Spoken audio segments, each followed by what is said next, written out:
transition caused me lots of grief. My father, my mother, my youngest sister transitioned. But when my son passed, it was absolutely one of the hardest things I had experienced. In the space I found, I was looking for something and someone that could help. Grief is very intense. Moving through it, I learned several things, and I wanted to give back. I got through the grief. This is called Love Showed Us the Way. Hello, good people. This is EMaia, and I'm coming to you with Love Show Me the Way. This is the show that speaks to women that have lost a child. I'm hoping that you are all doing well, and I just want to share something with you today. If you want to get back to me with any comments, please reach out to me at loveshowmetheway@gmail.com. You can also reach me at 415-726-1602. Well, let's go forward with what I want to share with you today. I was just reading something about a mentor of mine, about when he went to the Amazon jungle in 2019 and stayed with the indigenous Indians there. He was there for over a month, and he lived with a community that had zero connection to the outside world. That meant no telephones, no Wi-Fi. Nothing existed where these people lived. And during his time there, he received countless lessons about community, leadership, and his own personal purpose. He went through a very sacred rite of passage, and he found himself becoming a student of the tribe and the elders and their way of life. But he said that who taught him the most were the children. That's where most of his lessons came from, with the children. He observed them day and night, and everything they did was with joy and enthusiasm. And so he looked at the men, and he saw they were brave, and he thought, what would these children grow up to be as men and as adults? But he also observed that the women would dance and sing with a tone that would pierce through space. And he cried so many tears of gratitude listening to their songs and their stories.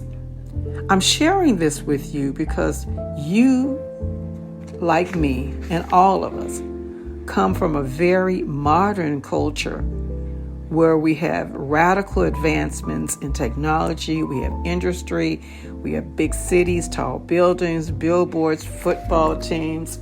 We have the ability to eat anything, the majority of us, whenever we want to eat it. But we are also constantly bombarded by consumerism through television, social media, email, and notifications. We sit behind desks, most of us, and we eat fast food, and we do a whole lot of things.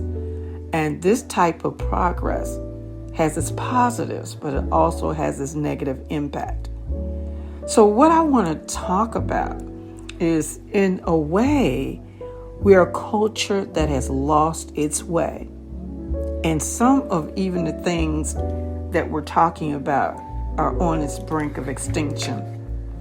So I want to talk to you today about some of the things that we've missed being in this culture, and what happens when you're in a community, in a culture where there are rites of passage and initiations. So let's, to better understand that, let's talk about what an initiation is. I had the opportunity to look up in the dictionary before I came on for the show today, and there's several different dictionary and several different words here, that definitions that speak to it. But here's a couple here. It says the action of admitting someone into a secret or obscure society or group, which is typically done with a ritual. This is what happened with my mentor. It's also the initiation or the action of beginning something. The act or instance of starting something. It can be with ceremonies, ordeals, or instructions, or it could be just made on your own. But it's basically an act into a particular group or understanding by which you officially are a member and you come together on these agreements willfully. So I'm saying this to you because women and mothers, by your own act of having lost a child, you have gone into initiation into a group of people that everybody doesn't belong to. I want you to think about that for a moment. I know you didn't choose it. For most of us, it chose us. I think I've told you in another show that when it came time for my son to make his transition from the physical into the non-physical, that I saw it in this way, that it was a rites of passage for me. And I took it very seriously and I took it with honor. I think I've told you at another time that I was trained to be a doula. And a doula is a woman that helps a woman to bring forth a child, to bring that new spirit that is incarnating into a physical being into this world. And it's a very, very sacred thing to do. Men, a lot of times, deliver babies for women, but they will never have a child. And a part of the responsibility of being a doula is that you have to have had a child yourself, because in doing so, you have empathy for the woman that is bringing forth the child. The same is to be said during an initiation, is that the people that are helping you to come or be initiated into the group have been through it as well. And so I'm coming to you as a woman that has been through a child that has left, that has gone from the physical to the non-physical, has done what we call passed away. I am grateful that I can come to you and tell you that two things: there is peace, and that our loved ones, that we can still communicate with them. So you have been initiated into a society, a group, or a community of women that have all experienced the same thing. They've lost a child. And I will, in the future, I'd like to talk more about the loss, because the loss is only the physical form. And that's another time and another show, because I'm sure there are some women that are not yet ready for that, depending on when your child made his transition from the physical to the non-physical. Some can't hear that right now. Some aren't ready to hear that right now. But I will tell you, as I've told you before, when it came time for me to go through that, I was ready for it. I was ready to know and understand and experience that I could still communicate with my son from the other side. So I'm telling you this because we are now, as women that have lost a child, we have been initiated into a group. And I know for all of us, and for most of us, we are not wanting to be initiated, but we were. And there is a reason, because this happens in life and has for eons and eons and eons. Not just in these United States, but for years and years and years and multi-years and millions of years ago, women have been losing children. Our children have been living longer than they ever have. But there's been times when women would have children and so many of them would pass because of the lifestyle, because of the lack of food, lack of nutrition, lack of safety. So I want you to know that you have been initiated into this group, and I want you to know, first of all, that there is a community that exists in any group that you're initiated into. I want you to know that you are part of a group, and I want to open you to this online group that is available. I say this because when I went searching for one, I have to tell you, so many of them were so deep down in the grief. And it is a part. I do not make light of that. There is a part that the grief is absolutely necessary. When the mentor was talking about the women that would be singing and telling the stories, a lot of that was about grief. But what he learned is that they don't stay in it. And in each indigenous culture, no matter where they are, they understand that there is a rhythm to life. We come in and we go out, and others come in and they go out.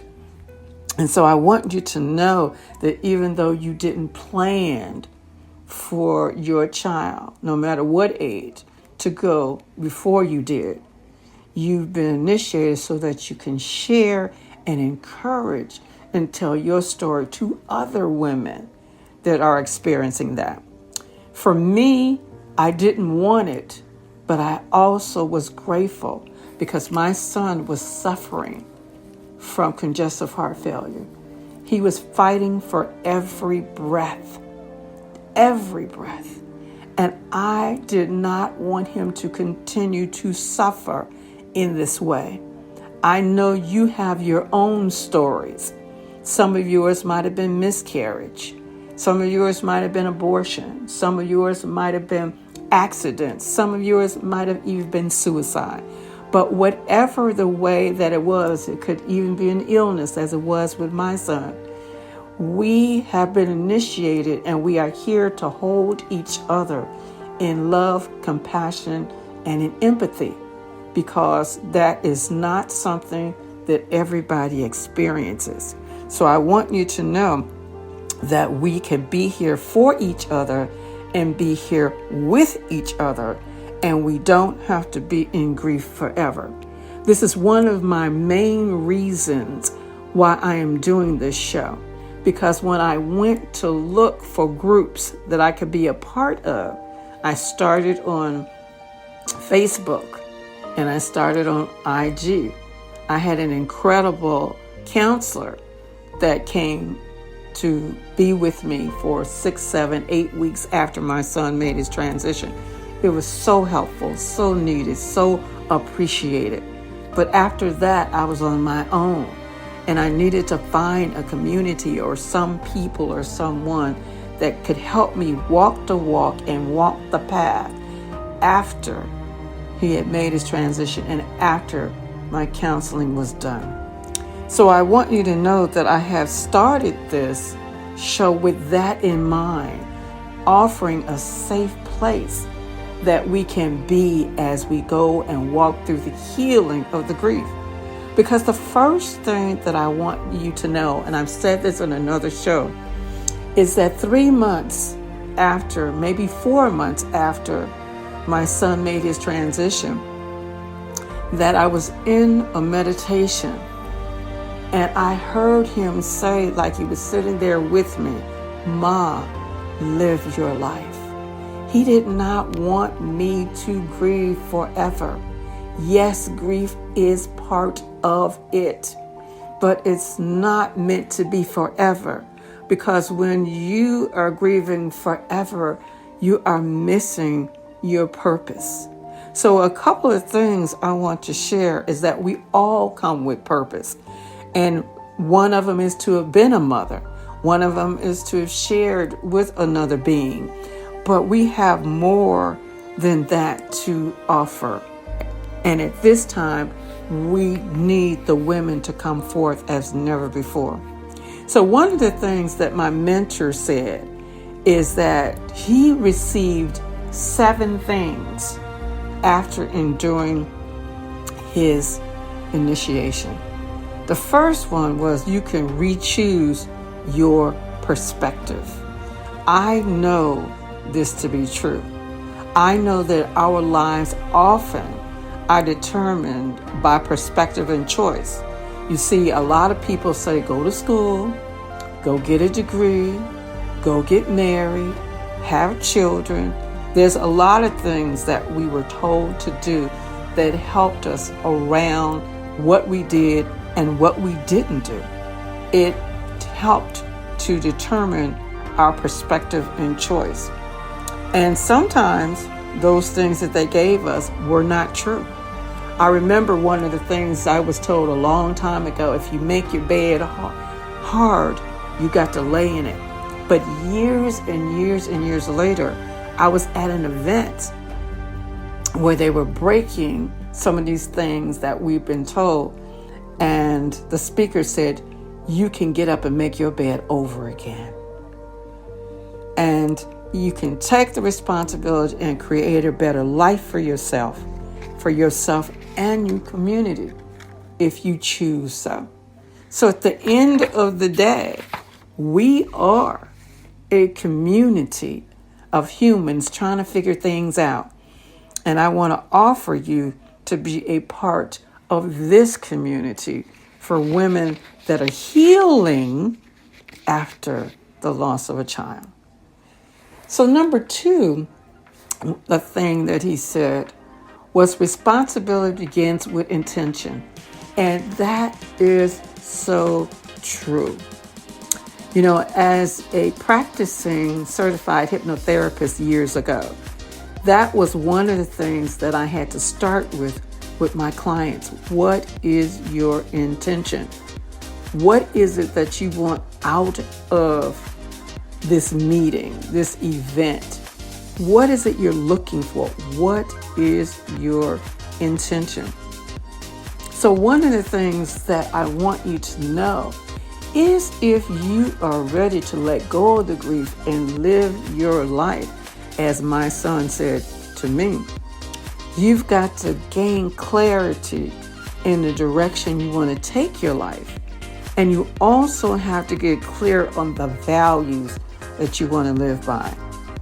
I am holding the values with you that you can live after your child has made his transition, and you can have life and love and purpose after a child has made his transition. And part of that process is to align the values with your thoughts, your words, and your actions.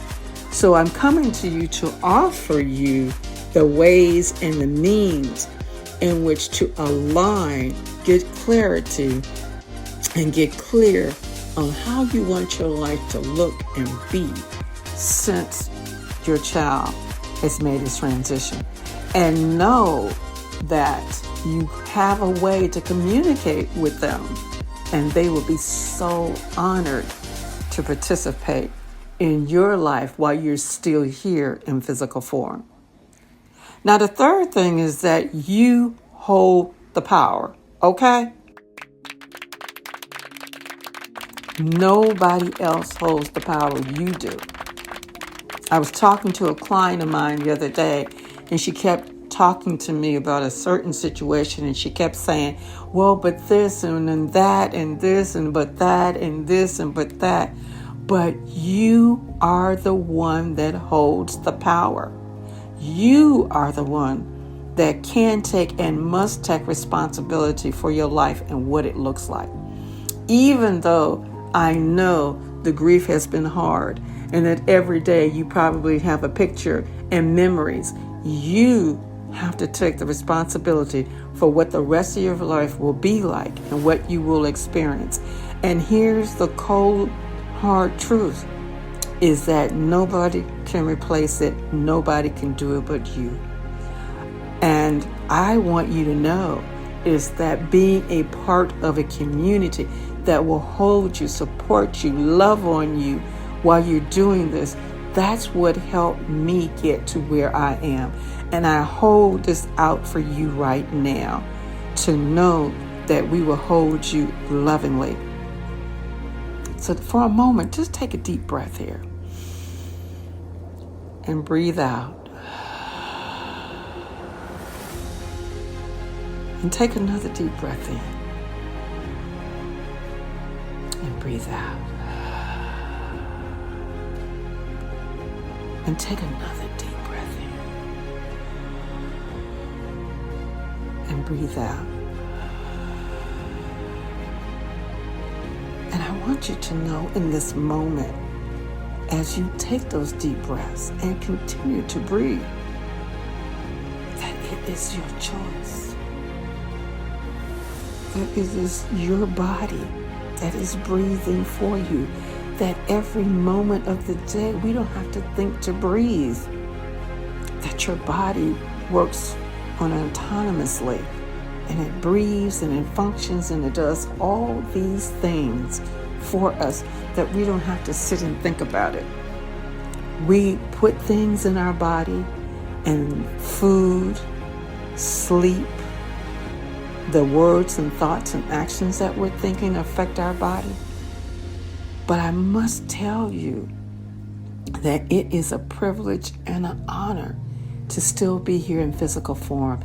And every day that we understand that and give thanks and give praise for us still being here, the closer that we will come to understand that we have power and that we have purpose. We have power and we have purpose. And so this is what I'm wanting you to do, is to remember that you have power and you have purpose. And as long as we are here in physical form, we have purpose. So let's go to the next one. What is the story that you've been telling yourself since you lost your child? Whether you realize it or not, we all have a story that we tell ourselves. From the moment we wake up to the moment we go to bed. A lot of times we're just in a constant loop. Get up, brush your teeth, put your clothes on, go to work if you're working. And eventually during the day, if you have other children, you take care of them, you send them to school. If you don't, you have older parents, you might be taking care of them. If you don't, you're doing something that you do every day. And there's a repetitive loop that dictates our daily actions. Sometimes we say, I'm too old, or some things we say, I'm too young, or sometimes we say things that we will never forgive ourselves for and our family won't either. Take a moment at this time to notice, what are you telling yourself every day? Are you making yourself responsible that your child left physical form? Are you saying, I can't live without him? Are you saying that I'm just going to stay in this grief because this is the only way I can honor them? What is the story that you're telling? I'd like you to take a moment to look at the story that's in your head and pay attention to what you tell yourself on a daily basis. It's those stories that shape your belief about what is and what is not. What is the impact of this? And I will tell you, as I looked for groups to be in, I found a couple that were grievers forever. I think I told this to you in another show. And no disrespect to any of the mothers that are there.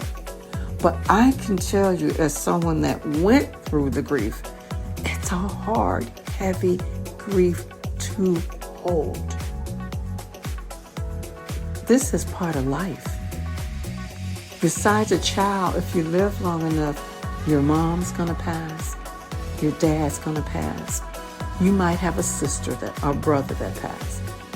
In the last week, my older sister made her transition. She passed. and a very good friend of mine that I knew for over 25 years past.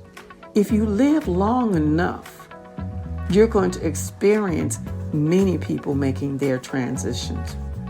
The hardest for me was my son and my mother. She was the one that brought me into this world, and I brought my son into this world. Two different sides of the same thing. They were by far the hardest grief that I had to go through. The hardest. But I'm here to tell you that you can get through it. And I'm actually even going to go further and say that you must get through it. Because your life is still going on. And your purpose is not finished. Otherwise, you'd be gone. We all have purpose. And what I want to inspire and speak to you is to have a life that's full of love, life, passion, and purpose. I don't want you to feel like we're like one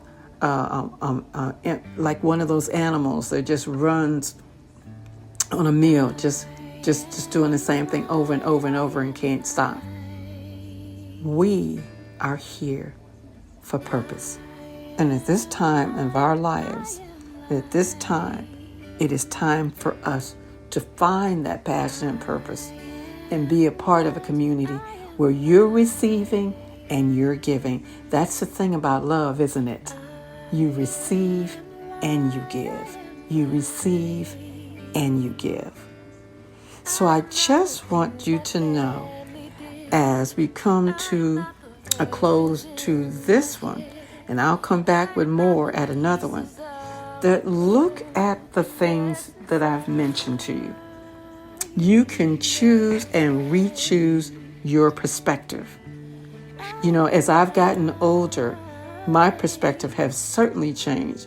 As I mentioned before, some of the things that I was told as a kid, as a teenager, and as a young woman, I found is not true. And so, yes, I did choose what was my perspective and what life was going to be like for mine. Yes, I did choose and have chosen intention several times as I went through my 30s, my 40s, my 50s, and my 60s. I've made intentions many times over because as I began to understand life, you know, as you get older, you see how much you really don't know. And you really have to sign up for the intentions. And the other thing is that we hold the power. We hold the power. We hold the power and we hold the responsibility. So I am grateful that you're listening and you allowed me to come into your home, your space, your car, wherever you are while you're listening to this. I'm just sharing things that I've learned, and they've come from other people that have shared what they've learned, and I've been able to implement. So what I'm talking to you is not from book form. This is from experience, and I know all of our experiences are not the same. But I do know that the women that I'm talking to right now, we are from the same community. We have a child that has made its transition from physical to non-physical form.